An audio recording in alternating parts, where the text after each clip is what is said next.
thriving artist community. Many of whom lost their life's work and were left homeless after Sandy flooded their homes and studios. So Michael Royce, the executive director of the New York Foundation for the Arts, and Scott Van Campen is an artist whose work is featured in a new exhibit featuring artwork inspired by Sandy. Good morning to you both. Good morning. Thanks for being here. Well, this is really interesting because along with all the working class folks and everybody who were really affected by Sandy, a lot of artists we didn't realize were affected by as well.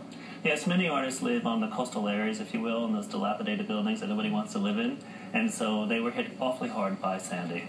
So what does this exhibit show? Who's in this exhibit? What is it about?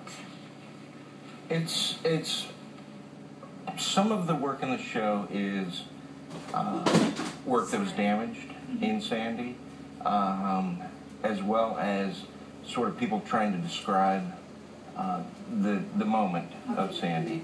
My particular piece is of a tanker ship that washed ashore a couple blocks from my shop, and the frame around the piece, around the photograph, is from steel from my shop that was corroded.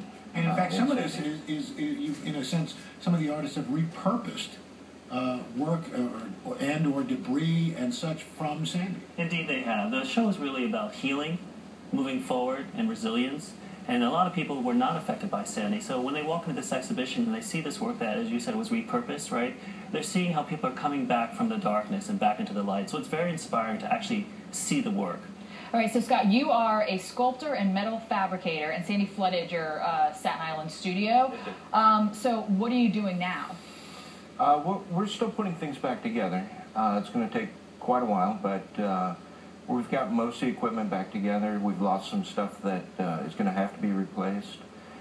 We've got some sculptures that were damaged due to corrosion from the salt water on steel, and a lot of material was lost. And in fact, your photo and frame was one of the first, if not the first, piece of art to be sold at the exhibit. So congratulations. What do you hope people take away from this? I think what I want them to take away is that there are a lot of people who still need help. I mean, Scott's story is a terrible one, but there are many artists in the exhibition who lost absolutely everything. Brandon Emmerich. Brandon Emmerich, right? That's actually Scott's piece right there.